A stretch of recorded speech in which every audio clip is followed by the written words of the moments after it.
సంవత్సరాల తర్వాత 2026లో ఈ రాసుల వారికి లాటరీ తగులుతుంది.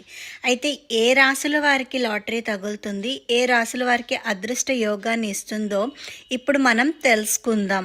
అలాగే మీరు మొదటిసారి చూసినట్లయితే ప్లీజ్ సబ్స్క్రైబ్ చేయండి. చాలామంది చూస్తున్నారు, మీరు సబ్స్క్రైబ్ చేస్తేనే సపోర్ట్ వస్తుంది.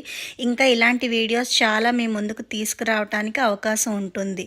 అయితే ఫస్ట్గా ఏ రాసో చూద్దాం. మొదటిగా వృషభ రాశి. శని సూర్యుల సంయోగం వృషభ రాశి వారికి సానుకూల ఫలితాలను ఇస్తుంది. ఈ సమయంలో వృషభ రాశి జాతకులు ఏ పని చేసినా కలిసి వస్తుంది. వృషభ రాశిలో 11వ ఇంట్లో శని సూర్య సంయోగం జరుగుతుంది. దీనివల్ల మీకు నూతన ఆదాయ వనరులు కనిపిస్తాయి. పెట్టుబడుల నుండి ప్రయోజనాలను పొందుతారు. మీ పని ప్రశంసించబడుతుంది, మద్దతు లభిస్తుంది. కొత్త వ్యాపార ఒప్పందాలను చేసుకుంటారు. విదేశాలలో పనిచేసేవారు గణనీయమైన మిథున రాశి. 30 సంవత్సరాల తరువాత శని సూర్యుల సంయోగం కారణంగా మిథున రాశి జాతకులు శుభ ఫలితాలను పొందుతున్నారు.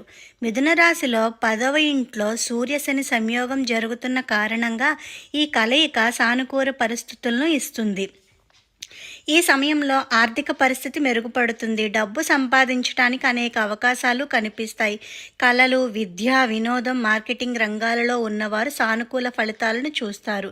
వ్యాపారం చేసేవారికి లాభాలు వస్తాయి.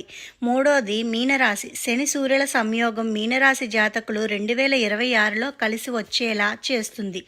ఈ సంయోగం ఈ రాశిలో లగ్న గృహంలో జరగటం వల్ల మీనరాశి వారు ఈ సమయంలో ప్రజాదరణ పొందుతారు. సమాజంలో గౌరవ మర్యాదలు చూస్తారు.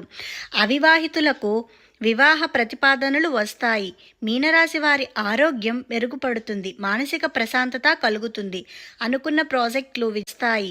మీనరాశి వారి ఆరోగ్యం మెరుగుపడుతుంది. మానసిక ప్రశాంతత కలుగుతుంది. అనుకున్న ప్రాజెక్టులు విజయవంతం అవుతాయి. భాగస్వామ్య వ్యాపారాల నుండి ప్రయోజనాలు పొందుతారు. ఇవేనండి ఈ 3 రాశులకి అదృష్ట